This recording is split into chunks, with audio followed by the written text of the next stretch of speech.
ये कम हो गया।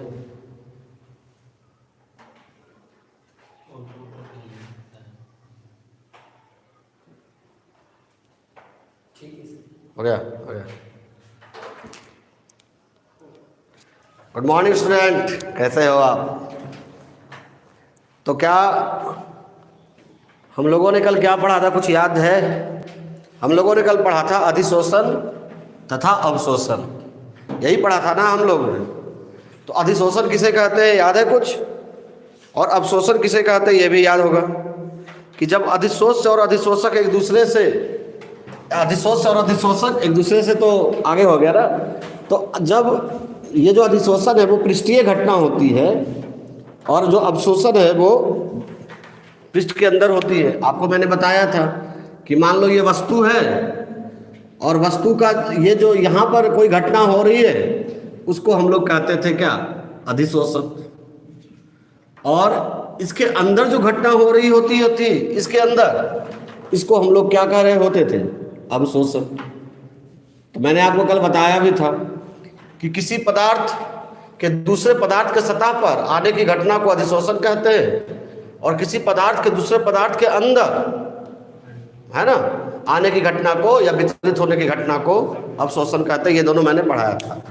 तो अभी ये जो हम लोग आगे बढ़ेंगे तो अधिशोषण का डेफिनेशन आप क्या करो कि कमेंट बॉक्स में लिखो जल्दी से। अधिशोषण का जो है वो कमेंट बॉक्स में लिखो जल्दी से डेफिनेशन। लाओ अधिशोषण का डेफिनेशन कमेंट बॉक्स में लिखो।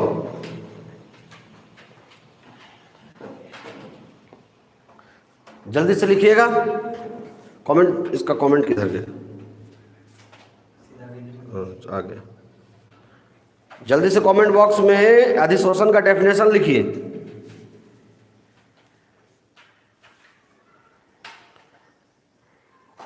कोई नहीं लिखने वाला है सब खाली। चलो हो गया। तो आगे हम लोग बढ़े। आगे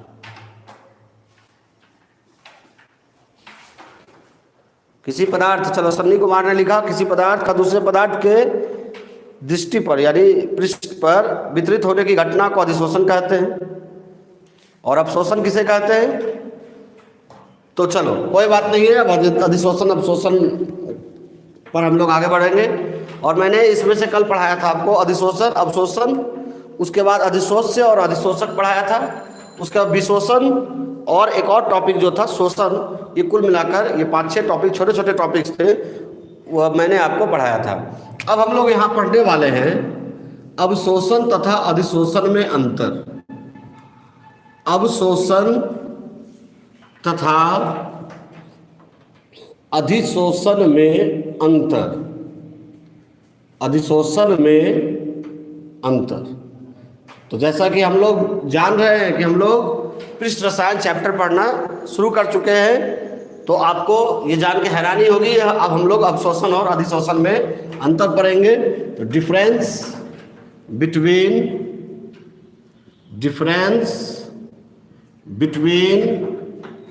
एब्जॉर्प्शन एंड एडजॉर्प्शन है कि नहीं? तो अवशोषण तथा अधिशोषण में अंतर। तो अवशोषण और अधिशोषण में क्या अंतर है उस पर हम लोग अभी चर्चा करेंगे, देखेंगे। तो अवशोषण है और अधिशोषण है कि? तो अवशोषण और अधिशोषण में अंतर दिखने के लिए हम लोग पहले बीच में एक लाइन खींच लेते हैं। और हम लोग ने कल इस पर पढ़ा भी था, तो वही इसका अंतर होगा और क्या। तो एक और हम लोग लिखते हैं अवशोषण और एक और लिख देते हैं अधिशोषण, है ना। तो अब हम क्या कर सकते हैं, अवशोषण क्या है?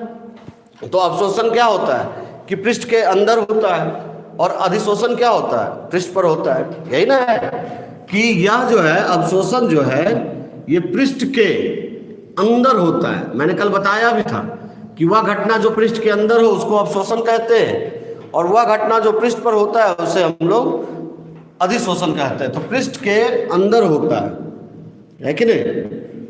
होता है। और यह घटना क्या होता है?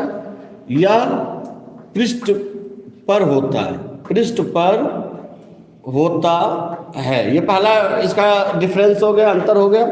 दूसरा इसी से मिलता जुलता रहेगा, कोई खास अंतर नहीं आएगा। तो ये जो है यह सतही घटना, सतही घटना मतलब समझे कि ये जो है पृष्ठ पर होता है ना, तो इसको कहते हैं हम लोग यह सतही घटना है, यानी वह घटना जो पृष्ठ पर हो उसको हम सतही घटना कहेंगे। तो उल्टा वो यहाँ पर लिख दिया। अवशोषण यह क्या है? बल्क प्रक्रिया है, बल्क प्रक्रिया है। तो बल्क मतलब क्या होता है? मैंने कल बताया भी था कि ये कोई वस्तु है और वस्तु के अंदर जो है वो क्या कहलाता है? स्थूल, या उसी को हम लोग क्या कहते हैं? बल्क। तो ये जो है चूंकि अवशोषण अंदर होता है इसलिए हम कह सकते हैं यह बल्क प्रक्रिया है, यानी बल्क ये में होता है, और यह सतही प्रक्रिया है। सतही प्रक्रिया मतलब समझे कि यह पृष्ठ पर होता है, यह सतही प्रक्रिया है। यह बल्क प्रक्रिया है क्योंकि ये क्या है? पृष्ठ के अंदर होता है, और यह सतही प्रक्रिया है क्योंकि ये पृष्ठ पर होता है, पृष्ठ के सरफेस पर होता है कि नहीं? तीसरा है, ध्यान दीजिएगा, इसमें साम्य मतलब साम्य अवस्था। साम्य अवस्था मतलब बराबर की अवस्था। मैंने बताया था आपको कि A है और B है, और इधर क्या बन गया? C और D। तो जब इधर के अभिक्रिया का वेग और इधर की अभिक्रिया का वेग दोनों बराबर हो जाए तो आप उसको साम्य अवस्था कहते हैं। साम्य अवस्था मतलब बराबर की अवस्था। तो इसमें साम्य शीघ्रता से या धीरे धीरे स्थापित होता है, धीरे धीरे स्थापित होता है। इसमें साम्य धीरे धीरे स्थापित होता है, और इसमें जो साम्य होता है, इसमें साम्य मतलब वही साम्य अवस्था, बराबर की अवस्था। इसमें साम्य तेजी से स्थापित होता है, तेजी से स्थापित होता है। इसको समझिए जरा, धीरे धीरे स्थापित होता है, तेजी से स्थापित होता है। जैसे कि आप क्या करें कि एक बर्तन ले ले, पानी फेंके उस पर, तो पानी तुरंत चारों ओर फैल जाएगा, यानी उसमें साम्य तेजी से स्थापित हुआ। यह हो गया आपका अधिशोषण, क्योंकि पृष्ठ पर फैला हो। लेकिन वही अब चना फूलने दे दे आप, तो क्या तुरंत फूल जाएगा? उसको फूलने में 7 घंटा, 8 घंटा, 9 घंटा का समय लगेगा ना। तो जो 7-8 घंटा का समय जो लगेगा, इसका मतलब है लेट होगा, देर होगा। तो वही कह रहा है, ये साम्य धीरे धीरे स्थापित होगा। और इसमें जो अधिशोषण जो है उसमें क्या है? पृष्ठ पर अधिशोषण अवशोषण आप लोग पढ़े हैं, कल वाला क्लास पढ़ना छोड़िए। तो इसमें साम्य जो है तेजी से स्थापित होगा। तो जो अधिशोषण है वो पृष्ठ पर होता है। मान लो कि तवा है, तवा पर पानी फेंक दिए तो पूरा तवा पर फैल जाता है, या गैस है तो गैस चारों ओर फैल जाता है, तुरंत फैलता है। ऐसा नहीं है कि बहुत लेट हो जाता है। पानी यदि फेंकेंगे तो तुरंत चारों ओर फैल जाएगा। लेकिन वही हम चना फूलने दे दे, मटर फूलने दे दे, अवशोषण हो रहा है पानी का वहाँ, है ना। तो वहाँ क्या होगा कि चना फूलने में अभी देंगे और आधा घंटा में फूल जाएगा। उसको फूलने में 7 घंटा, 8 घंटा, 9 घंटा, एक दिन का समय लग जाएगा। वही कह रहा है, इसमें साम्य धीरे धीरे स्थापित होता है और इसमें साम्य तेजी से स्थापित होता है। नंबर 4 और अंतिम ये कह सकते हैं, इसमें ऊष्मा परिवर्तन नहीं होता है। इसमें ऊष्मा परिवर्तन नहीं होता है, परिवर्तन नहीं होता है। अब आप चना को फूलने दे दिए, होता है, तो चना को फूलने दे दिए आप यदि पानी में, तो क्या देखते हो कि ये ऊष्मा निकलता है उससे? बिल्कुल नहीं निकलेगा, कुछ भी नहीं निकलेगा, है ना। या कोई भी अवशोषण की क्रिया, जैसे स्पंज है, रसगुल्ला है, रसगुल्ला यदि चाशनी में डाल दिए तो वो क्या किया? वो तो रसगुल्ला क्या किया? रस को खींच लिया, तो उसमें ऊष्मा परिवर्तन तो हुआ नहीं। तो यही कह रहा है, इसमें ऊष्मा परिवर्तन नहीं होता है। लेकिन इसमें क्या होता है? यह ऊष्माक्षेपी अभिक्रिया है। ऊष्माक्षेपी मतलब क्या हुआ मैं बताऊं अभी। ऊष्माक्षेपी यानी जिस अभिक्रिया में, जिस प्रक्रिया में क्या होता है? ऊष्मा निकलती है, उसे ऊष्माक्षेपी प्रक्रिया है। ये उसको ऊष्माक्षेपी कहते हैं। ऊष्माक्षेपी का मतलब क्या हो गया कि ऊष्मा क्या होता है? निकलता है। तो अधिशोषण होने में ऊष्मा निकलता है। कैसे? मान लो कि ये कोई पृष्ठ है और पृष्ठ पर आके कोई पदार्थ आके चिपका या गैस चिपका, तो चिपकने में कुछ ना कुछ ऊर्जा तो जरूर लगेगा। तो ऐसे तो कोई चिपकेगा नहीं। मान लो कि ये हाथ है, मेरा हाथ है, और इस हाथ में दूसरा हाथ चिपका, हल्का फुल्का तो ऊर्जा मुक्त हुआ।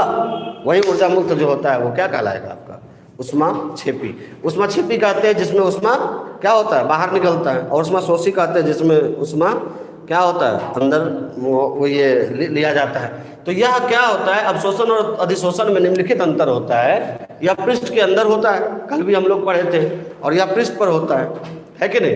दूसरा यह बल्क प्रक्रिया है, बल्क मतलब ये अंदर होता है, बात दोनों एक ही। और यह सतही प्रक्रिया है, या ऊपर सरफेस पे होता है कि नहीं। जैसे कि सतही प्रक्रिया, जैसे साबुन लगाए तो साबुन ऊपर ही लगाए ना, साबुन तो आप शरीर के अंदर लगाए नहीं। तो ये क्या हो गया, यह सतही प्रक्रिया है। इसमें साम्य धीरे धीरे स्थापित होता है, यानी इसको यदि क्या करो अवशोषण में, यदि अवशोषण हो रहा है तो वो धीरे धीरे, रसगुल्ला को भी आप चाशनी में डालोगे तो तुरंत वो चाशनी को नहीं सोख लेगा, उसको थोड़ा सा समय लगेगा। लेकिन इसमें साम्य तेजी से स्थापित होता है।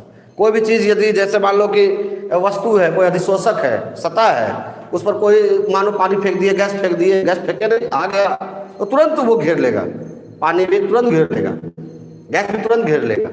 तो ये साम्य तेजी से स्थापित होता है। चौथा है, इसमें ऊष्मा परिवर्तन नहीं होता, इसमें कुछ भी ऊष्मा परिवर्तन नहीं होता। यदि हम ये रसगुल्ला को चाशनी में डालें तो उसमें परिवर्तन कुछ नहीं हुआ, जैसे था वैसे रह गया।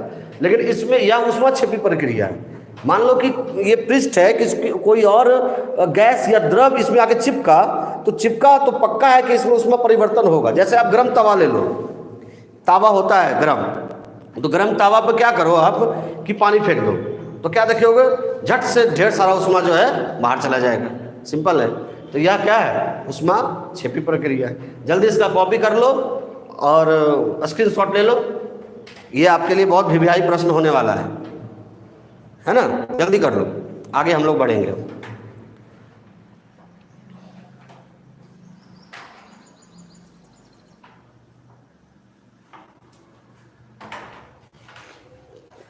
बफरिंग नहीं ना करना, चलो हो गया। अब आगे बढ़ो, आगे बढ़ते हैं हम लोग। अब हम लोग पढ़ेंगे अधिशोषण के प्रकार। अधिशोषण के प्रकार बहुत ही वीवीआई टॉपिक है ये। अधिशोषण के प्रकार यानी कि types of adsorption. Types of क्या, एडजॉर्प्शन यानी अधिशोषण। अवशोषण तो हो गया ना, वहीं तक था।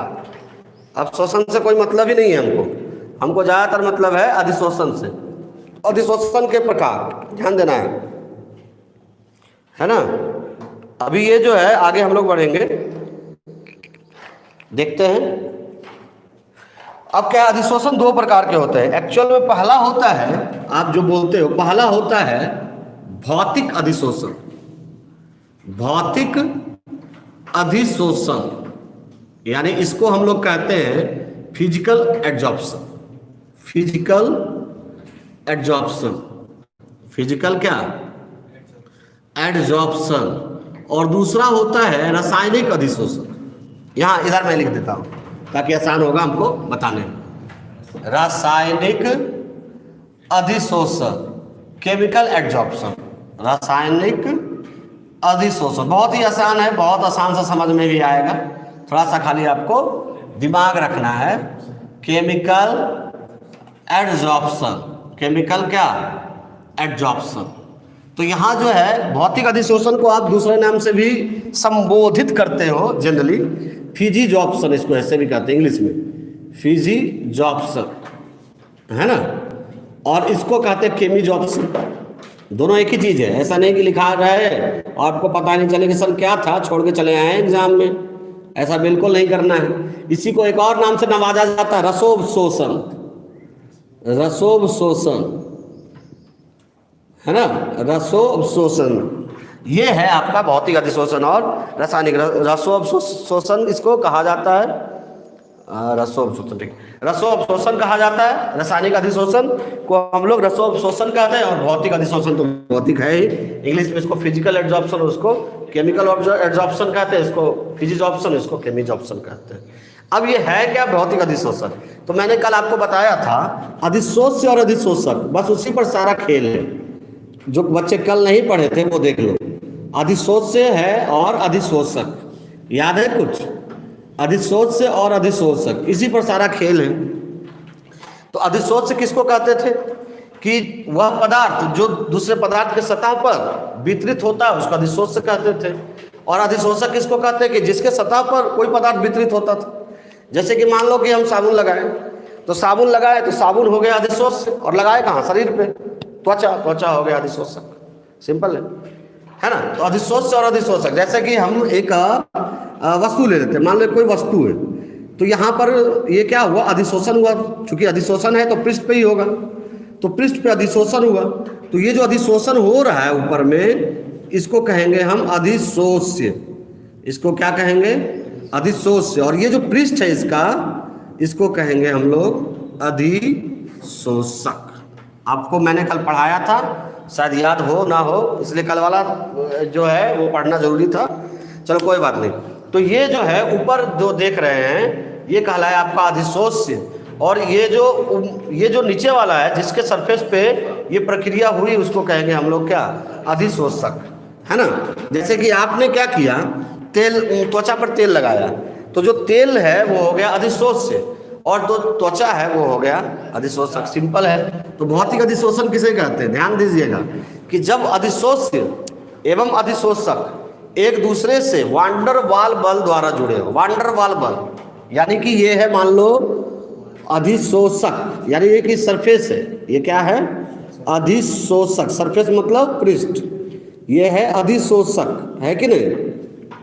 अब इस पर कोई अधिशोष्य आया, यानी कि इस पे आके जमा हो गया, ये जो है वो है आपका क्या, अधिशोष्य। अधिशोष्य। अब ये जो दोनों जुड़ेगा, यदि दोनों का जुड़ाव किस बल के कारण हो, वांडर वाल बल, वांडर वाल बल के द्वारा यदि जुड़ा रहे, तो आप उसको कहते हो भौतिक अधिशोषण। अभी रुक जाइएगा, अभी लिखिएगा नहीं।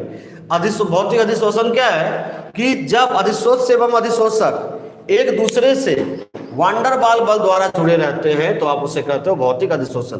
सवाल ये है कि भौतिक अधिशोषण क्या है कि नहीं।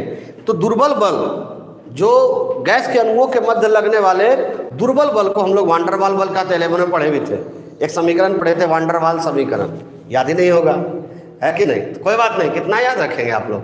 तो वांडर वाल बल जो है, गैस के अणुओं के मध्य लगने वाले दुर्बल आकर्षण बल को वांडर वाल बल कहते हैं। कहने का मतलब क्या हुआ, वांडर वाल बल क्या है, दुर्बल बल है, कमजोर बल है।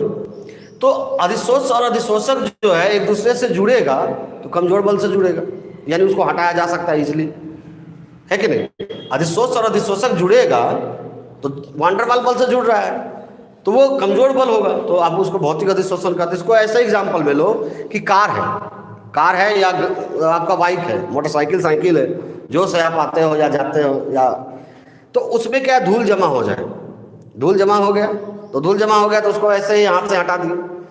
तो चूंकि उसका बल कमजोर था, इसलिए ना आप उसको हटा दिए। लेकिन वही लोहा पे जंग लग जाए तब हटा देंगे हाथ से, नहीं होगा। तो लोहा पे जंग जो लगेगा वो रासायनिक अधिशोषण जाएगा, क्योंकि फिर उसको हटा नहीं पाएंगे। लेकिन ये जो भौतिक अधिशोषण है, उसको आप जैसे धूल जम गया, धूल को आसानी से हाथ से ऐसे कीजिए, वो क्या हो जाएगा, हट जाएगा।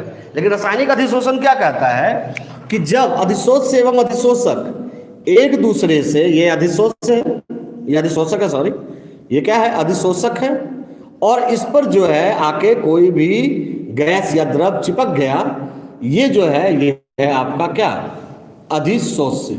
और ये दोनों जो एक दूसरे से जुड़े, वो प्रबल बंधन, जिसको कि हम लोग रासायनिक बंधन कहते हैं, रासायनिक बंधन द्वारा जुड़े हो, तो आप उसको कहते हो रासायनिक अधिशोषण। याद रखें, इसमें रासायनिक अभिक्रिया नहीं होगी। यदि मान लो कि पैलेडियम है, तो पैलेडियम द्वारा हाइड्रोजन का अधिशोषण, H2 का अधिशोषण, तो ये आप जान लें कि इसमें जो है पैलेडियम हाइड्रोजन से अभिक्रिया नहीं करने वाला है ना। खाली पैलेडियम हाइड्रोजन के सतह पर जाएगा, फिर सतह से उड़ भी सकता है, सतह पे जाएगा, सतह से उड़ भी सकता है, गर्म करेंगे उड़ जाएगा। कढ़ाई कभी देखे हो, कढ़ाई कभी देखे हो, नहीं देखा है। तो कढ़ाई पे क्या देखते हो कि जैसे गर्म करते हैं तो देखते हो पूरा हिलता हुलता दिखता है पूरा रोशनी में, या फिर हाथ रखो तो कुछ टकराएगा। वो क्या टकराता है कि गैसें जो है वो सब क्या हो रही होती है, जो पृष्ठ पर सब उड़ रही होती है, तो वो हो जाएगा। वो चूंकि दुर्बल बल काम करता है, तो उसमें तो ज़्यादा ये क्या है, स्ट्रॉन्ग बंधन का जरूरत ही नहीं। लेकिन जो रासायनिक अधिशोषण है, इसमें क्या है कि इसके अधिशोष और अधिशोषक जो एक दूसरे से जुड़ेंगे तो बहुत जबरदस्त जुड़ जाएंगे। रासायनिक बंधन एक क्या होता है, प्रबल बंधन होता है, जोड़ का बंधन। फेविकॉल का जोड़ है, टूटेगा नहीं, कुछ भी कर लो टूटेगा नहीं। लेकिन ये जो है, ये जोड़ ऐसे ही है जो साधारण मिलता है गोंद, ऐसे ही कैसे करके उखाड़ दोगे। लेकिन ये एक बार हो गया भाई तो फिर ये नहीं, ये जोड़ टूटेगा नहीं। जैसे मान लो कि एल्युमिनियम, मान लो एल्युमिनियम है, एल्युमिनियम धातु, तो धातु पर ऑक्सीजन आ गया O2, ऑक्सीजन आके क्या हुआ, चिपक गया। तो तुम क्या करोगे कि ऑक्सीजन को फिर उड़ा दोगे? कभी नहीं उड़ेगा, कभी भी नहीं उड़ेगा, है ना। ये बन दोनों मिलकर बन जाएगा Al2O3, एल्युमिनियम ऑक्साइड, ये दोनों मिलकर बन जाएगा। अब तुम चाहो कि भाई यहाँ पर बोले हाइड्रोजन आया, चलो हाइड्रोजन भाई उड़ जाओ, उड़ गया, कोई दिक्कत नहीं, कहा ठीक है टाटा बाय बाय। लेकिन यहाँ पर ऑक्सीजन को कहोगे चलिए भाई अब हो गया आपका काम, निकलिए, नहीं उड़ेगा वो, कहेगा नहीं हम तो रासायनिक बंधन बना लिए, अब नहीं उड़ने वाले हैं हम, है ना, अब हम नहीं उड़ेंगे। जैसे लोहा है, तो लोहा पर ऑक्सीजन आएगा तो क्या बन जाएगा, फेरिक ऑक्साइड। याद होगा आपको लोहा पर जंग लगना, अभी तुम लोग नहीं पढ़े होगे, लेकिन फेरिक ऑक्साइड जो है लोहा पर जंग लगना है। तो लोहा पर जंग लग गया तो तुम कहोगे हो गया, चलो जंग का काम हो गया, निकलो निकलो। एक बार लोहा पर जंग लगना शुरू हो जाएगा तो जिंदगी भर वो लोहा पर जंग लगता रहेगा, तुम उसको फिर ठीक नहीं कर सकते हो जब तक कि पूरा लोहा खराब ना हो जाए। जब तक लोहा खराब नहीं होगा तब तक वो क्या होता जाए रहेगा, वो जंग लगता रहेगा। तो ये जो प्रक्रिया है ये नहीं है, रासायनिक बंधन से जुड़ा हुआ है, एकदम जोर से जुड़ गया, अब नहीं छोड़ेगा, है ना। तो इसको ऐसे इसका एग्जांपल लिख सकते हो कि धातु पर, है ना, O2 का अधिशोषण ऐसे लिख सकते हो, अधिशोषण। तो अधिशोषण जो धातु पर ऑक्सीजन का हुआ तो क्या लगाने का काम किया, जंग लगाने का, उसी को तो संक्षारण कहते थे। लोहा को जंग कहते हैं, बाकी सबको संक्षारण कहते थे। संक्षारण पढ़े हो? नहीं, चलो कोई बात नहीं, कितना पढ़ोगे यार, ज़्यादा पढ़ के पागल नहीं हो जाना है ना। तो क्या है कि यहाँ पर ध्यान दीजिएगा कि ये जो है फिर भौतिक अधिशोषण किसे कहते हैं, बात समझ में आ गई दोनों, कि भौतिक अधिशोषण में अधिशोष और अधिशोषक के बीच दुर्बल बल काम करेगा, कमजोर, जब चाहो उड़ जाएगा, उड़ा देगा, जाओ निकलो। लेकिन यहाँ पर क्या है, अधिशोष और अधिशोषक के बीच प्रबल बल काम करेगा, जोर से, इसमें रासायनिक अभिक्रिया होगी। अभी मान लो कि दाल ये और भात मिला दिए, खिचड़ी बना दिए, तो खिचड़ी से भात बना दोगे? नहीं, यही है यहाँ, यही है यहाँ, रासायनिक अधिशोषण हो गया तो फिर वो हो गया, वो बंधन बन गया, खिचड़ी बन गया। अब ठूसना है ठूसो, नहीं ठूसना है छोड़ दो। यहाँ ऑक्सीजन आया, धातु से टकराया, धातु से बंधन बनाया, तो वो धातु से बंधन बनाएगा। अब बंधन बना लेगा तो कहेगा चलो भाई ऑक्सीजन हो गया, जाइए मेरा बंधन खत्म हो गया। नहीं भाई, फिर कहेगा ऑक्सीजन ना, अब ना हो पाएगा, अब हम नहीं छोड़ेंगे तुमको। बात समझ में आ रही है? तो ये जो बंधन है, ये प्रबल बंधन है, इसमें एक बार हो गया तो हो गया। इसी इसको अनुत्क्रमणीय प्रक्रिया कहेगा, हम लोग करेंगे। और ये जो है ये उत्क्रमणीय होता है, एक बार हो गया फिर हो गया। जैसे कि कार है, कार से धूल हटा दिए, फिर धूल आया, फिर हटाया, फिर धूल आया, फिर, लेकिन एक बार कार में जंग लग गया तब जिंदगी भर वो जंग लगा रहेगा। क्या क्या क्या बोलेगा कि अरे बाप रे, ये देखो क्या हुआ, जंग लग गया। तो अब वो ठीक नहीं हो सकता, वो टूटेगा। तो चलो, भौतिक अधिशोषण किसे कहते हैं कि जब अधिशोष और अधिशोषक के मध्य, है ना, एक दूसरे से वानपाल बल द्वारा जो, तो उसे भौतिक अधिशोषण कहते हैं। और जब अधिशोष से एवं अधिशोषक एक दूसरे से रासायनिक बंधन द्वारा जुड़े हो, उसे रासायनिक अधिशोषण कहते हैं। फिर से एक बार बोल दूं, क्या बोला मैंने कि जब अधिशोष से एवं अधिशोष से एक दूसरे से, अधिशोषक एवं अधिशोष से, उल्टा बोल दिया, एक दूसरे से वानपाल बल द्वारा जुड़े हो तो उसे भौतिक अधिशोषण कहते हैं। और जब अधिशोष एवं अधिशोषक एक दूसरे से क्या रासायनिक बंधन द्वारा जुड़े हो तो उसे रासायनिक अधिशोषण कहते हैं। साइन, चल जल्दी बोलो, चलो बैठ। फिर से एक बार, क्या है भौतिक अधिशोषण? क्या है कि जब अधिशोष एवं अधिशोषक एक दूसरे से वानपाल बल द्वारा जुड़े हो तो उसे भौतिक अधिशोषण कहते हैं। और जब अधिशोष एवं अधिशोषक एक दूसरे से रासायनिक बंधन द्वारा जुड़े हो तो उसे भौतिक रासायनिक अधिशोषण कहते हैं। तो क्या आप लिखना चाहेंगे? तो भौतिक अधिशोषण में लिखिए, लिख लीजिए। यहाँ पर मैं नीचे लिख दूँ दोनों का डेफिनेशन। अरे आने दो यार, लिखने में लिखो, भौतिक अधिशोषण लिखो। तो लिखो, जब भौतिक अधिशोषण लिख के डैश दे दीजिएगा। जब अधिशोष से एवं अधिशोषक, जब अधिशोष से एवं अधिशोषक एक दूसरे से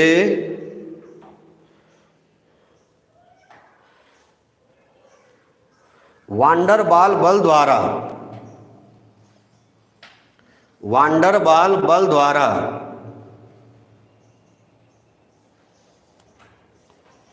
है ना,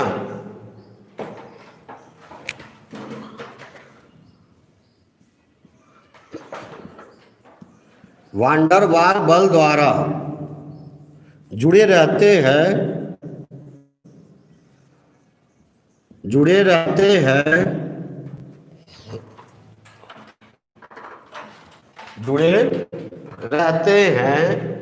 उसे भौतिक अधिशोषण कहते हैं।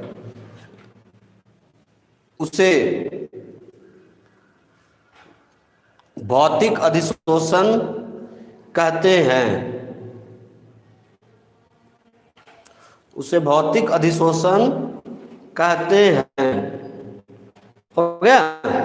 एग्जाम्पल लिख लो, ये वाला लिख लो, देखना है लिख लो जल्दी से। हो गया? चलो, रासायनिक अधिशोषण। रासायनिक अधिशोषण लिखो, जब अधिशोष से एवं अधिशोषक, रासायनिक अधिशोषण में स्क्रीनशॉट ले लो ना, उससे क्या दिक्कत है। जब अधिशोष से एवं अधिशोषक एक दूसरे से रासायनिक बंधन द्वारा जुड़े रहते हैं, रासायनिक बंधन द्वारा जुड़े रहते हैं, रासायनिक बंधन द्वारा जुड़े रहते हैं, उसे रासायनिक अधिशोषण कहते हैं। रासायनिक अधिशोषण कहते हैं। कॉपी एवरीथिंग एंड स्क्रीनशॉट ले सकते हो जल्दी से। चलिए, पानी भी नहीं प्यास लगती है।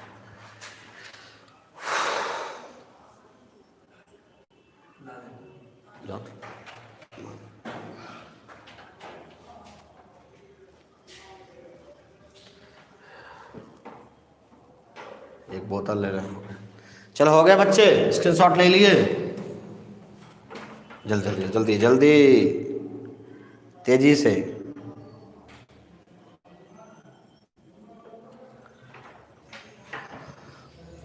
चलिए, अब हम लोग आगे बढ़ेंगे।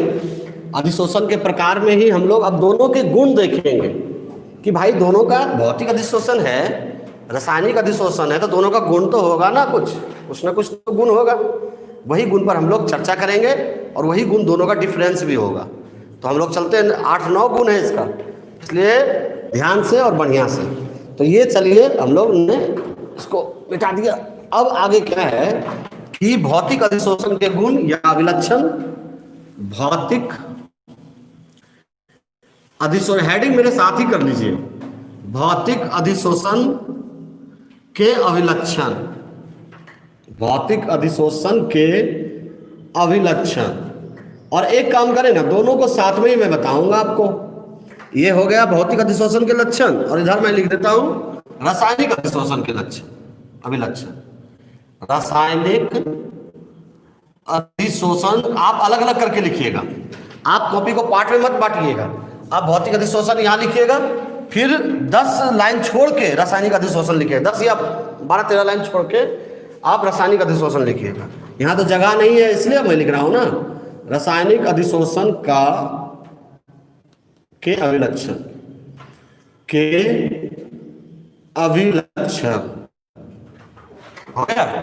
तो चलिए, तो फिजिकल प्रॉपर्टीज, फिजिकल क्या प्रॉपर्टीज, और फिजिकल प्रॉपर्टी तो हो गया ना, characteristics, characteristics of physical adsorption.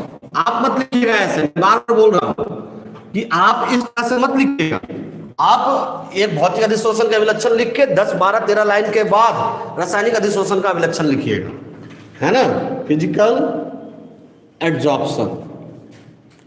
और इधर हो गया आपका कैरेक्टरिस्टिक्स ऑफ केमिकल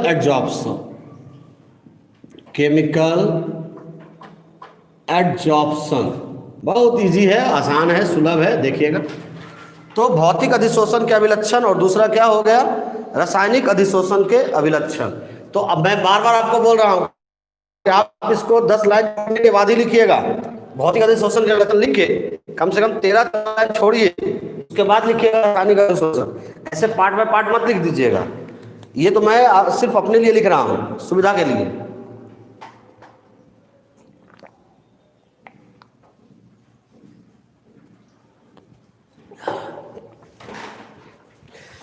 तो चलिए, हो गया।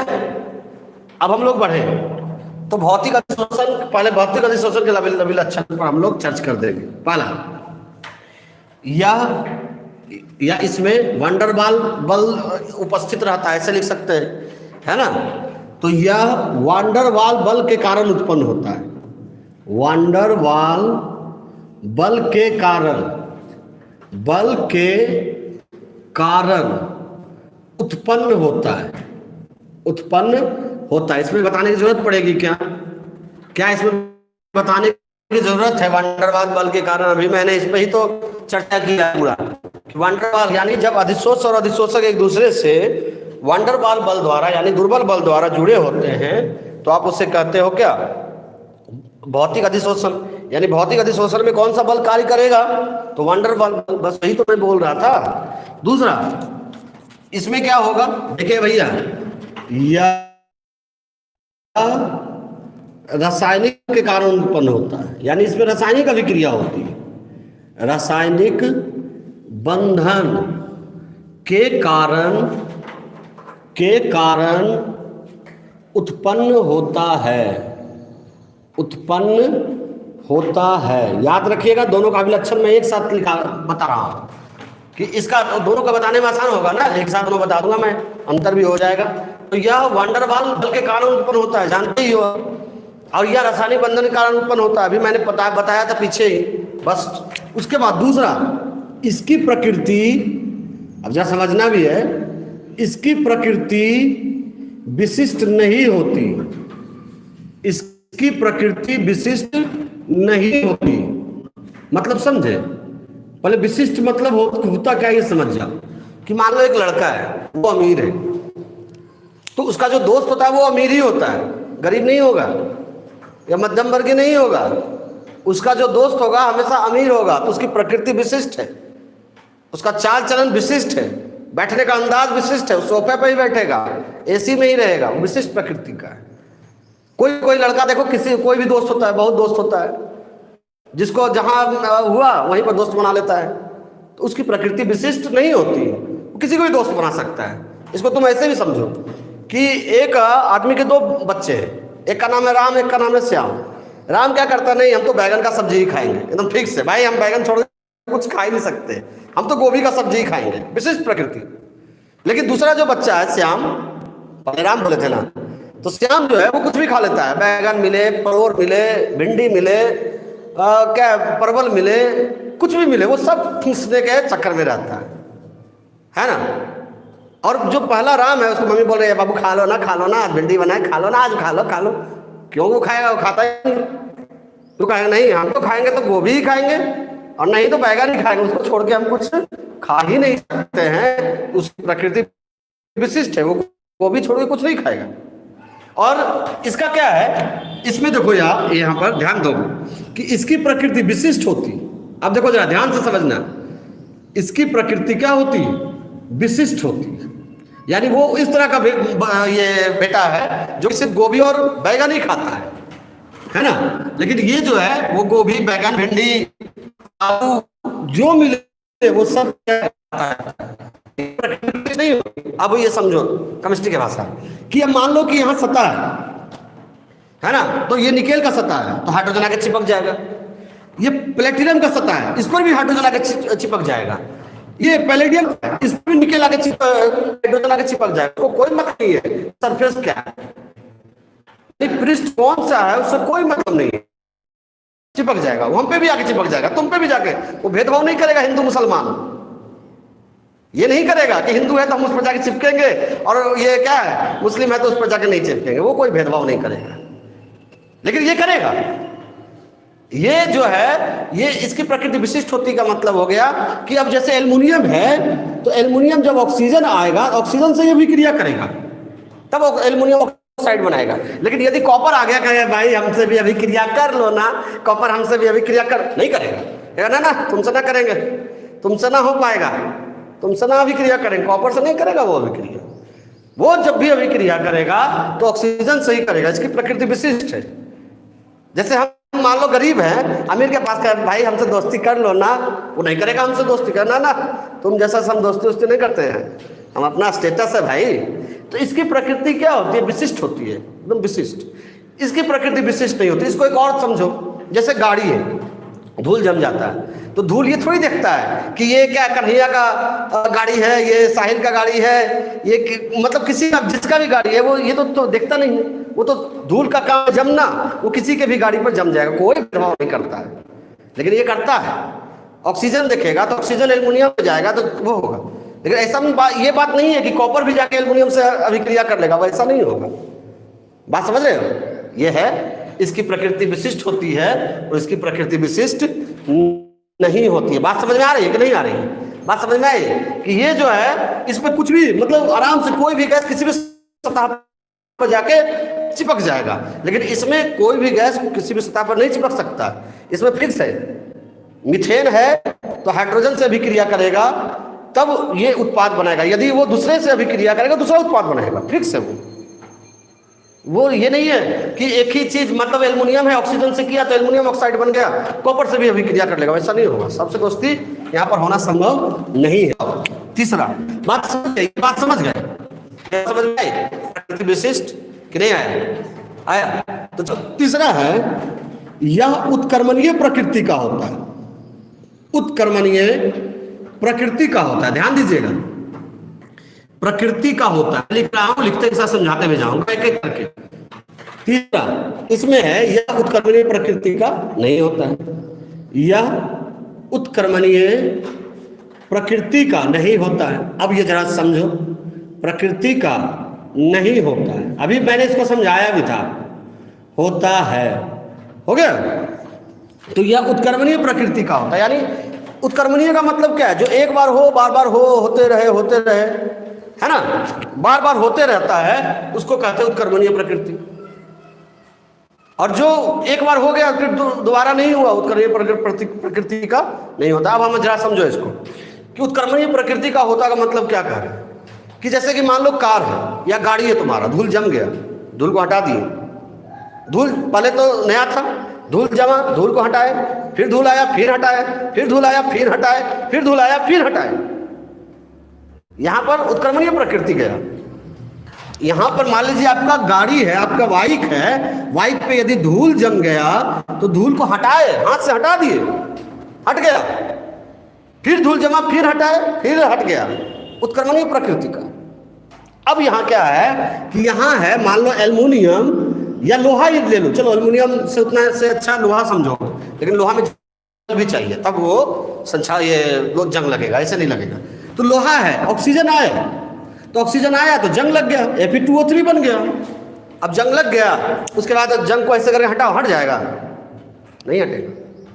जंग को तुम हाथ से साफ कर दोगे? नहीं करोगे। तो यही कह रहा है यह उत्कर्मणीय प्रकृति का नहीं होता है, यह उत्कर्मणीय है। यदि हाइड्रोजन क्या करते हैं, हाइड्रोजन निकेल के सतह पर जाके चिपका है, गर्म करोगे तो उड़ जाएगा, फिर आ जाएगा, फिर उड़ जाएगा, फिर आ जाएगा, फिर उड़ जाएगा।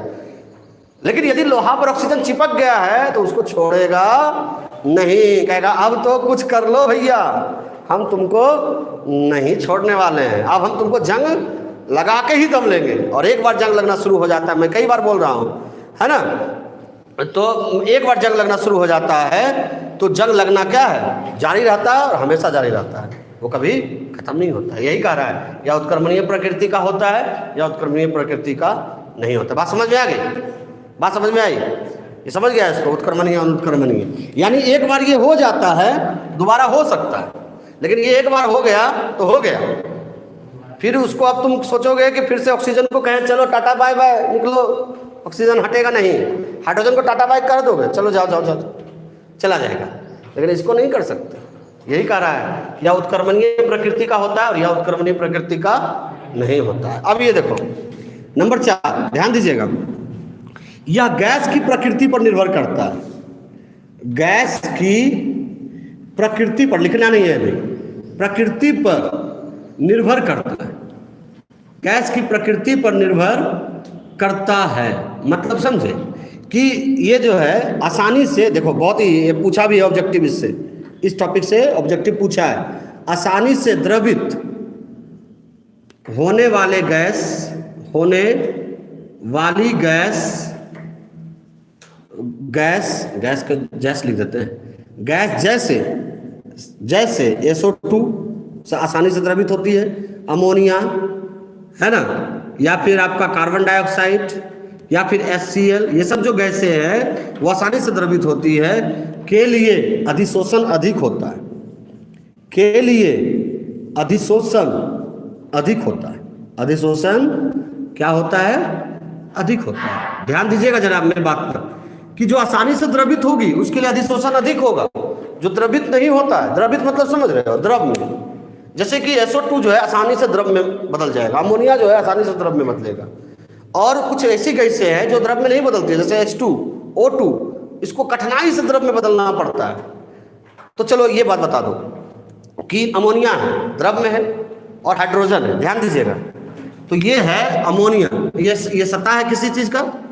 अब है ये 2 सतह है, इस पर अमोनिया चिपका आके और इस पर हाइड्रोजन चिपका, किसका अधिशोषण अधिक होगा? अमोनिया का होगा कि हाइड्रोजन का होगा? जैसा जवाब दीजिए। अमोनिया का होगा, क्योंकि द्रव में वो क्या हो जाएगा? फैल जाएगा। लेकिन ये गैस में ये उड़ जाएगा, सटेगा लेकिन उड़ जाएगा, नहीं ऐसा करके सटेगा और फिर उड़ जाएगा, फिर सटेगा फिर उड़ जाएगा। तो गैस में, पर ये जो है ये आसानी से द्रवित नहीं होता है, और जो आसानी से द्रवित होता है उसके लिए अधिशोषण क्या होता है? अधिक होता है ना। जैसे कि तुम ये देख लो कि मान लो कि कोई सतह है, सतह पर तुम अमोनिया को, ये अमोनिया छोड़ दो तो फैल जाएगा द्रव के रूप में, पूरा फैल जाएगा ना, तो अधिशोषण ज़्यादा हुआ, ज़्यादा फैलेगा, ज़्यादा हुआ। लेकिन वही तुम क्या करो, और हाइड्रोजन को छोड़ दो सतह पर, हाइड्रोजन क्या हो जाएगा? उड़ जाएगा, अधिशोषण एकदम क्या होगा? कम होगा। तो वही कह रहा है कि यह गैस की प्रकृति पर निर्भर करता है। आसानी से द्रवित होने वाली गैस जैसे SO2, NH3, CO2, HCl के लिए अधिशोषण अधिक होता है। याद रखिएगा, क्वेश्चन पूछता है निम्न में किस गैस का अधिशोषण सबसे अधिक होता है, पूछा भी है। तो सबसे अधिक होता है SO2 का, फिर अमोनिया का, फिर HCl का, फिर CO2 का, फिर मीथेन का। ये उल्टा क्रम हो गया ये वाला, तो सीधा कर देते हैं। तो ये हो गया HCl, और ये क्या हो गया आपका, ये हो गया आपका CO2। अब ये इधर देखो, इधर भी सेम वही बात है, दोनों में अंतर नहीं है यहाँ। यह भी क्या गैस की प्रकृति पर निर्भर करता है। गैस की प्रकृति पर निर्भर करता है। यह भी क्या करता है? गैस की प्रकृति पर निर्भर करता है। जो गैस रासायनिक अभिक्रिया करना चाहता है वो कर सकता है, नहीं करना चाहता है तो कोई बात नहीं, है ना। मान लो कि हाइड्रोजन चाहता है रासायनिक अभिक्रिया करना, करेगा। जैसे एल्युमिनियम है, तो एल्युमिनियम से ऑक्सीजन चाहता है कि ये अभिक्रिया करेगा तो करेगा, कोई दिक्कत नहीं, करो। गैस की प्रकृति पर निर्भर करता है। कुछ गैस अभिक्रिया नहीं करता है तो नहीं करेगा, कहानी का। तो बात समझ में आ रही है कि जैसे यहाँ पर सतह है, बात समझो, एल्युमिनियम है तो ऑक्सीजन आएगा तो वो अभिक्रिया कर लेगा, प्रकृति पर है। लेकिन कोई मान लो हाइड्रोजन आएगा, वो भी अभिक्रिया कर लेगा, अपना करेगा। लेकिन कुछ ऐसे भी गैस है जो अभिक्रिया नहीं कर पाएगा तो नहीं करेगा, वो नहीं कर पाएगा। तो वही कह रहा है गैस की प्रकृति पर निर्भर करता है। गैस तो 2 प्रकार के होंगे, जो अभिक्रिया करेगा, जो अभिक्रिया नहीं करेगा। तो जो अभिक्रिया करेगा करना है करो, नहीं करना है नहीं करो, तुम्हारी मर्जी। बात समझ में आ रही है? तो यहाँ पर क्या है और इसमें क्या होगा, याद रखिए कि यह गैस की प्रकृति पर निर्भर करता है। जो आसानी से द्रवित होता है गैस, उसमें अधिशोषण की मात्रा क्या होती है, अधिक होती है। और यह भी गैस क्या है, गैस की प्रकृति पर निर्भर करता है। और इसमें क्या गैस रासायनिक अभिक्रिया करती, क्या करती है, रासायनिक अभिक्रिया करती। इसके नीचे दिखाई दे रहा है, देखो, अभिक्रिया करती है, इसके नीचे दिखाई दे रहा है। हाँ, चलो नंबर 5 देखो, यह पृष्ठीय क्षेत्रफल पर निर्भर करता है। बहुत आसान है, लेकिन इसका गुण भी 9 गो है, 5वां में आए। यह पृष्ठीय क्षेत्रफल पर निर्भर करता है, निर्भर करता है, यानी पृष्ठीय क्षेत्रफल अधिक होगा। रुक जाना, अभी कोई बोल दे आपको कि बताइए किस पर अधिशोषण अधिक होगा, इस पर होगा कि इस पर होगा, किस पृष्ठ पर अधिशोषण ज्यादा होगा, इस पर ज्यादा होगा कि इस पर ज्यादा होगा? हाँ बोलो, अधिशोषण किस पर ज्यादा होगा, इस पर ज्यादा होगा कि इस पर ज्यादा होगा? जो बड़ा है, जो बड़ा है उस पर अधिशोषण क्या होगा, ज्यादा होगा। नहीं समझे बात, कि बाइक पर ज्यादा ये धूल जमेगा कि कार पर ज्यादा धूल जमेगा? कार पर, क्योंकि कार क्या है, बड़ा है। कार पर जमेगा कि जहाज पर जमेगा? जहाज पर जमेगा कि रेलगाड़ी पर जमेगा? जैसे जैसे सतह पर बढ़ रहा है, अधिशोषण भी क्या हो रही है, अधिक। दोनों के लिए सेम है। जैसे जैसे सतह बढ़ेगा, अधिशोषण दोनों के लिए क्या हो जाएगा, सेम हो जाएगा, है ना। तो क्या है, यह पृष्ठीय क्षेत्रफल पर निर्भर करता है। पृष्ठीय क्षेत्रफल बढ़ने से, पृष्ठीय क्या क्षेत्रफल बढ़ने से क्या बढ़ता है, अधिशोषण में वृद्धि होती, अधिशोषण में वृद्धि होती। क्या होती है, वृद्धि दिखाई नहीं दे रहा होगा तो बोल देना, वृद्धि होती है। और ये भी सेम है, सेम वही चीज लिखना है। क्या है 5 नंबर में, यह पृष्ठीय क्षेत्रफल पर, पृष्ठीय क्या क्षेत्रफल पर निर्भर करता है, निर्भर करता है। उसके बाद लिखना ही इसमें बहुत ज्यादा पड़ता है, इसलिए हाथ से दर्द करने लगता है इसमें। पृष्ठीय क्षेत्रफल है ना, बढ़ने से अधिशोषण में वृद्धि होती है, अधिशोषण में क्या वृद्धि होती है। बात फिर से समझे, इसको वृद्धि होती है, बात समझे कि जितना बड़ा सतह रहेगा उतना ज्यादा अधिशोषण होगा। जैसे देखो, बोर्ड रहता है इतना छोटा, तो इतना पे लिखते हैं हम, बोर्ड है इतना बड़ा, इतना बड़ा पे लिख रहे हैं, और बड़ा रहता है और बड़ा पे लिखते हैं। अभी देखो मिटाना पड़ेगा, मिटा के उसके बाद लिखेंगे 6ठा नंबर से। क्यों, क्योंकि बोर्ड छोटा है। तो जैसे जैसे पृष्ठ बढ़ेगा, सरफेस बढ़ेगा, वैसे वैसे अधिशोषण बढ़ेगा। नहीं, छोटा सा रहेगा तो छोटा ये क्या होगा, अधिशोषण कम होगा। लेकिन जैसे जैसे वो पृष्ठ बढ़ जाएगा, उसका अधिशोषण भी बढ़ता चला जाएगा, घटता जाएगा। हाँ, तो तुम बोला घटाएगा। हाँ, तो जैसे अभी बोले ना कि जैसे बाइक है, साइकिल है, चलो साइकिल है, साइकिल पर धूल कम जमा, बाइक पर धूल थोड़ा ज़्यादा जम गया, कार पर उससे भी ज़्यादा जम गया, क्योंकि बड़ा जैसे जैसे बड़ा होता जा रहा है। जहाज पर उससे भी ज़्यादा जमा।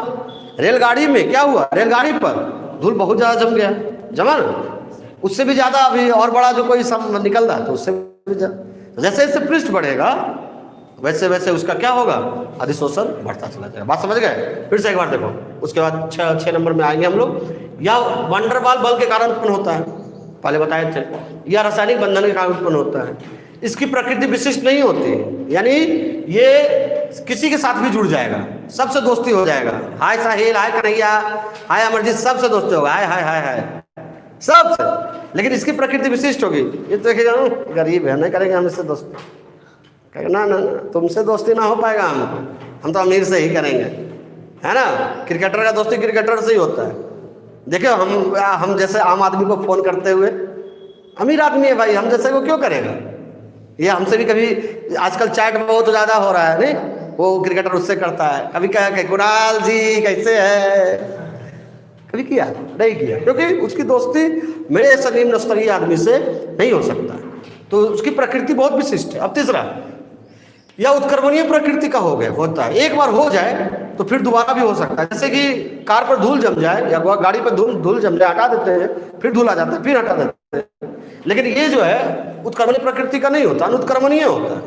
यहाँ अनुत्क्रमणीय भी लिख सकते थे। एक बार हो जाए तो हो जाए, जैसे लोहा पर जंग लग गया तो लग गया। अब तुम जंग को ये नहीं कहोगे कि हटो भैया चलो जाओ, किसको, नहीं हो सकता है। उसके बाद यदि ये गैस की प्रकृति पर निर्भर करता है, मान लो आसानी से द्रवित होने वाली गैस है, जो द्रव में आसानी से बदल जाती है, उसका अधिशोषण अधिक होगा। क्यों? क्योंकि फैलेगा ज़्यादा। और जो आसानी से द्रवित नहीं होती है गैस, जैसे H2, O2, N2, ये सब के लिए अधिशोषण कम होगा। याद रखिएगा, ऑब्जेक्टिव है, पूछा है। यह भी गैस की प्रकृति पर निर्भर करता है। इसमें गैस रासायनिक अभिक्रिया करती है, सिंपल। जो अभिक्रिया करना चाहता है करेगा, नहीं करना चाहता है जाओ भाई, टाटा बाय बाय। यह पृष्ठीय क्षेत्रफल पर निर्भर करता है। जितना बड़ा पृष्ठीय क्षेत्रफल उतना ही उसका अधिशोषण होगा। जैसे मेरा देखो पृष्ठीय क्षेत्रफल ज़्यादा है, हम ज़्यादा खाना खाएंगे, है ना। साहिल का देखो पृष्ठीय क्षेत्रफल कम है, ये कम खाना खाएगा। सिंपल सी तो बात है। चलो को इसको स्क्रीनशॉट ले लो जल्दी से, फटाक से, तब आगे हम लोग बढ़ेंगे। जल्दी ले लो, है ना, जल्दी कर लो।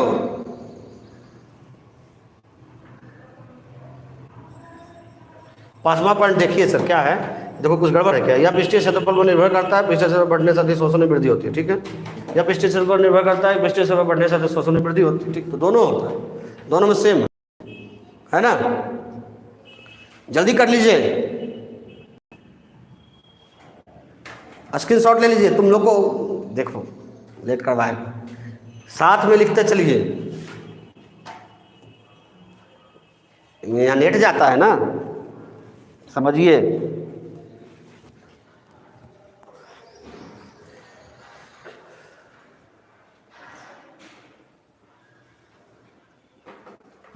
ये दोनों सेम ही होगा, दोनों में थोड़ी अंतर होगा, दोनों पृष्ठीय क्षेत्रफल पर निर्भर करेगा। जल्दी कर लो, जल्दी कर लो,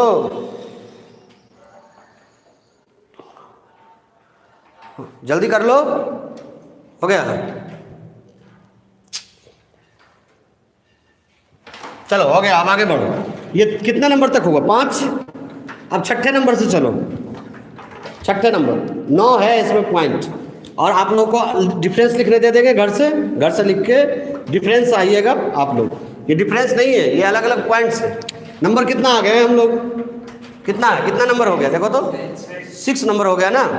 तो ये देखो, इसके लिए निम्न ताप सहायक होती है, निम्न ताप सहायक होती है। अब बोलो सर निम्न ताप क्यों, उच्च ताप क्यों नहीं, पूछ लो। निम्न ताप सहायक होती है, आप पूछो ना सर, पूछो कि सर बोल सकते हो कि सर ये क्या है कि निम्न ताप सहायक होता है, उच्च ताप क्यों नहीं। अरे भाई ये तो दुर्बल बल से जुड़ा हुआ है ना, इसका बल जो है वो बहुत ही क्या है, दुर्बल है। तो कम ताप रखेंगे तब तो होगा, ठंडा रहेगा तो जमेगा। लेकिन जैसे ही ताप उच्च कर देंगे वो क्या हो जाएगा, उड़ जाएगा। नहीं उड़ जाएगा, कहेगा टाटा बाय बाय, बहुत ताप है, हम नहीं रहेंगे तुम्हारे साथ, गर्मी बहुत है। नहीं, बहुत लड़का होता है ना कि अरे बहुत गर्मी लगता है, नहीं जाएंगे पढ़ने। पढ़ाते सर अच्छा है, बोले सर पढ़ाते अच्छा है लेकिन गर्मी बहुत रहता है। ऐसा भी सुना होगा ना, इस पढ़ाते सर अच्छा है लेकिन गर्मी बहुत रहता है। तो वहाँ गर्मी बहुत ज़्यादा है, कहेगा टाटा, नहीं रहने वाले हम तुम लोग के साथ। बात समझ गए। तो ये जो है इसके लिए निम्न ताप सहायक होती है, लेकिन इसके लिए तो जानते हो ये अभिक्रिया निम्न ताप पर होगा ही नहीं। अभी तुम खिचड़ी बनाने के लिए दे दिए, गैस को कम कर दिए, कुछ होगा, धीरे धीरे बनते रहेगा। लेकिन वही तेज कर दोगे फटाफट क्या हो जाएगा, ये आपके खिचड़ी का तैयार हो जाएगा। तो इसके लिए क्या उच्च ताप की आवश्यकता होती है, उच्च ताप सहायक होती है। जैसे लिखा हुआ है एकदम सेम, सहायक होती है। बात समझ में आएगी, फिर से एक बार बताएं। ऑनलाइन में यही ना है कि चीज़ को 4 बार समझाते हैं समझाना पड़ता है। ऐसे तो बच्चा रिस्पॉन्स देता है ना कि सर समझ गए, ऐसा तो कोई रिस्पॉन्स ही नहीं मिलता है, अपना नहीं समझा कि नहीं समझा।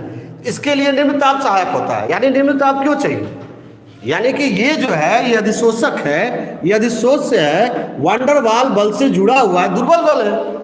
ताप यदि हम नीचे से बढ़ा देंगे तो क्या हो जाएगा, ये अधिशोष्य क्या हो जाएगा, उड़ जाएगा, उड़ जाएगा। तो जब ये उड़ जाएगा तो क्या हो जाएगा, तो अधिशोषण का खत्म कहानी।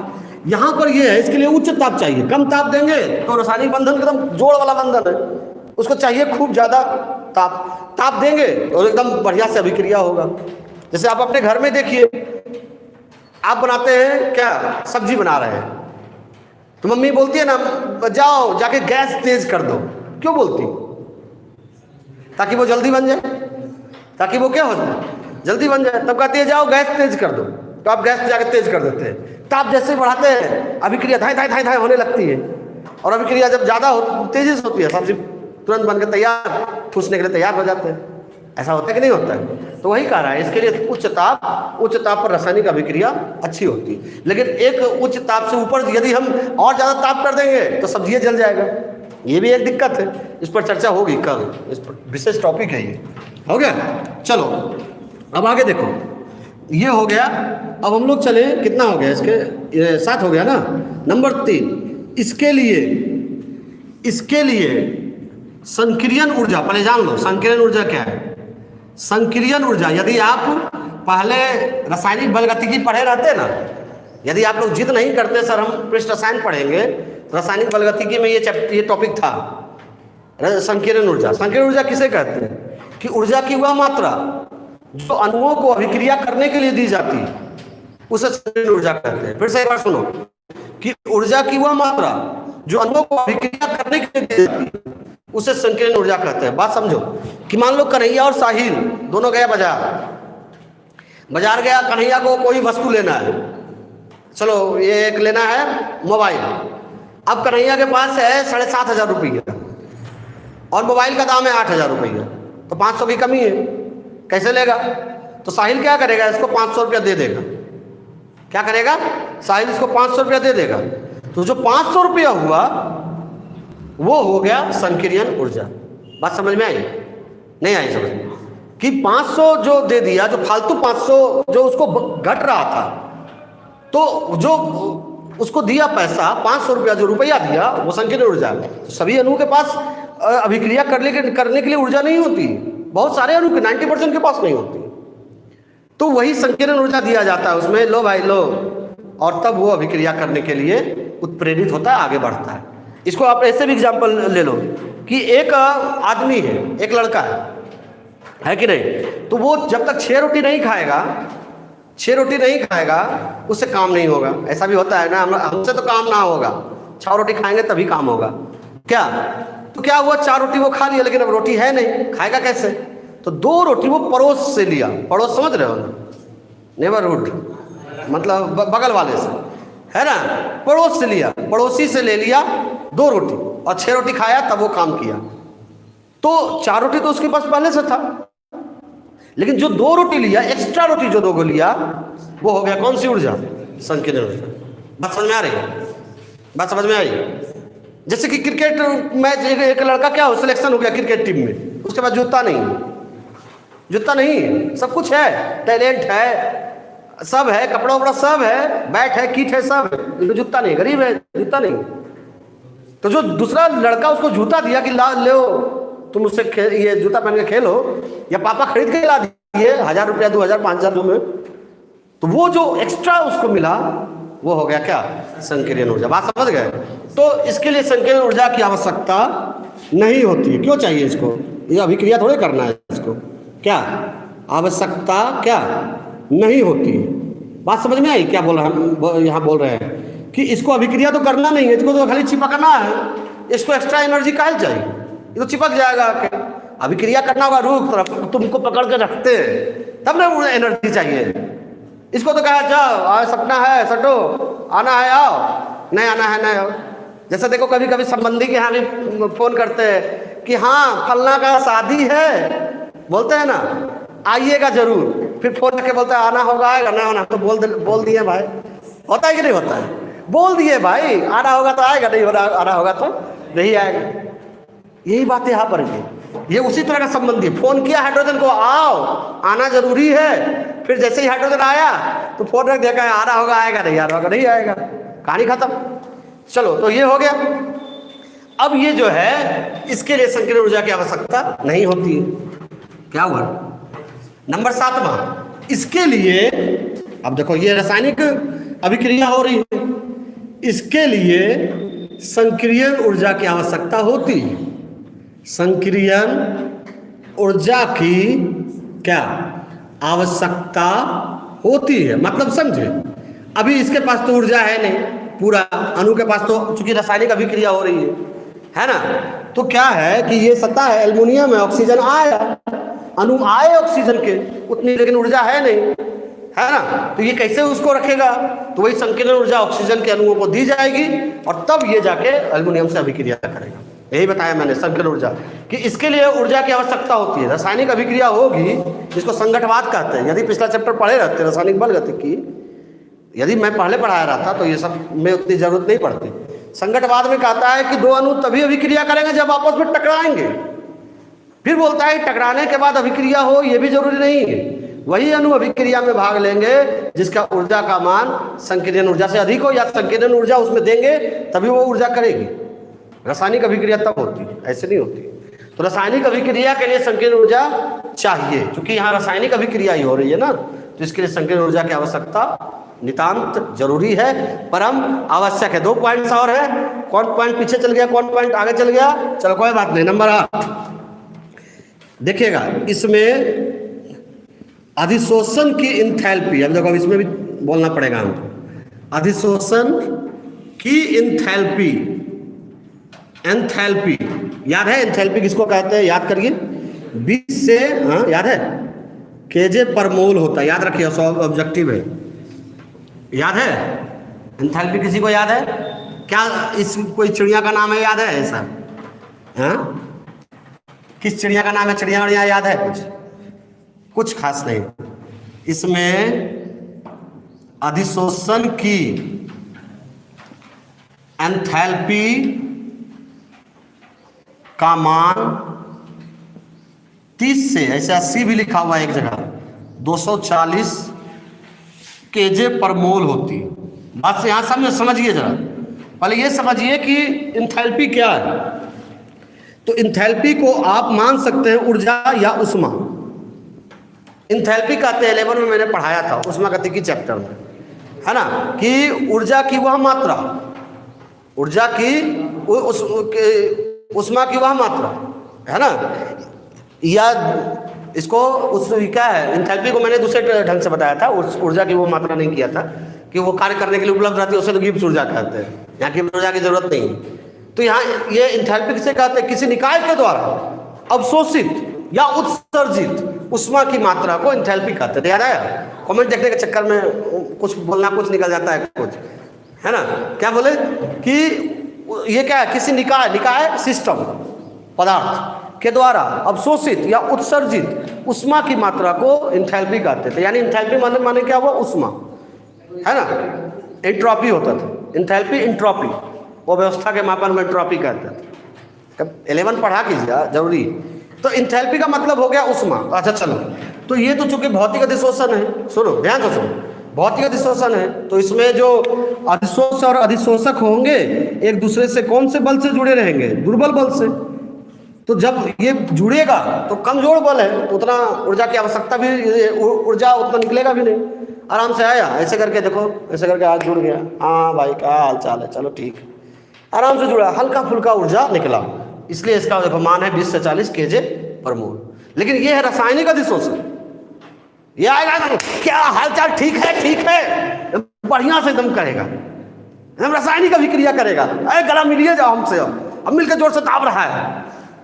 तो जब उससे रासायनिक अभिक्रिया हो रही है, तो रासायनिक अभिक्रिया होगी तो पक्का है कि उसका जो इंथैल्पी है वो ज़्यादा मात्रा में निकलेगा, यानी इसका इंथैल्पी का मान ज़्यादा होगा, है ना, 30 से 240। चूंकि दोनों ऊष्माक्षेपी अभिक्रिया है, जो हम पहले बता चुके थे, अधिशोषण ऊष्माक्षेपी है। तो ये जो है ये आराम से मिला, हाय कैसे हो, हाथ मिलाया, हाथ मिला, जो कि इस दोनों के बीच उतना ज़्यादा प्रगाढ़ दोस्ती नहीं था, तो नहीं हाय हेलो खाली कर देते हैं। तो इसमें अधिशोषण की जो इंथैल्पी है कम हुआ। इसका जो है अधिशोषण की इंथैल्पी, अब दोस्ती है, बचपन से दोस्त है दोनों, तब दोनों गला मिला है, तब दोनों एक फाइटर फेटी भी कर रहा है, ऐसा भी होता है, 2 फाइट उसको मारा तो उसमें ज़्यादा इंथैल्पी निकला ना क्या, तो जो है इसका मान क्या होगा? ज़्यादा होगा। बात समझ गए? तो क्या बोला मैंने, इसमें अधिशोषण की इंथैल्पी का मान याद रखिएगा, ऑब्जेक्टिव है, 20 से 40 केजे पर मोल होती है, और इसमें अधिशोषण की इंथैल्पी का मान कितना? 30 से 240 केजे पर मोल होती है। और आखिरी, यह बहुआण्विक परत का निर्माण करता है। बहुआण्विक परत का क्या करता है, निर्माण करता है। बहुआण्विक परत का निर्माण करता है। हम यहाँ पर समझाएंगे अभी। नंबर 9, यह एकाण्विक परत का निर्माण करता है। अभी यह समझो बात को, एकाण्विक परत का निर्माण करता है। तो पहले केमिस्ट्री का एग्जाम्पल लेगी, पहले बाहर से आए, बोलो बाहर से आते हैं। चलो, जैसे कि अब ये कार है, यह आपका बाइक है, तो क्या हो गया कि ये 2 दिन छोड़ दिए, परत जम गया, तो फिर क्या दूसरा धूल आके उस पर नहीं जमेगा। फिर 4 दिन 6 दिन और छोड़ दिए और जम गया, 10 दिन छोड़ दिए और जम गया, 20 दिन छोड़ दिए और जम गया, 50 दिन छोड़ दिए और जम गया, 5 महीना छोड़ दिए, खूब एकदम इतना मोटा हो गया, यानी परत जम रहा है। तो यही कह रहा है कि ये जो है, चूंकि इसमें दुर्बल बंधन काम करता है अधिशोषक का। कोई भी आके आराम से परत बनाते रहता है, जुड़ते रहता है, कहता हम भी आएंगे, पापा हम भी चलेंगे बाजार। दूसरा बेटा बोला पापा हम भी चलेंगे, सब चल रहा है, सब साथ में, चलो। अब यहाँ क्या है, यहाँ जो है, यहाँ कंडीशन अलग है। यहाँ अधिशोषक से मान लो एल्युमिनियम है, ऑक्सीजन आया, पूरा सतह को घेर लिया। अब जब दूसरा ऑक्सीजन आना चाहेगा, उसको आने नहीं देगा। किससे अभिक्रिया करेगा? एल्युमिनियम को तो घेरे हुए हो, किससे अभिक्रिया करेगा? फिर वापस क्या हो जाएगा, लौट जाएगा एक ही परत। यानी ये है कि अब हम ये क्या है कि पापा बाजार जा रहे हैं, एक ही को कोई किसी को ले जाएंगे, दूसरा को नहीं ले जाएंगे। पापा हम चलेंगे अकेले, कोई एक चलेगा। तो ये क्या करता है कि चूंकि एल्युमिनियम जो है ऑक्सीजन है, तो ऑक्सीजन सब घेर लिया, उसके बाद दूसरा जब परत आया तो किससे जुड़ेगा? ऑक्सीजन से कैसे जुड़ेगा?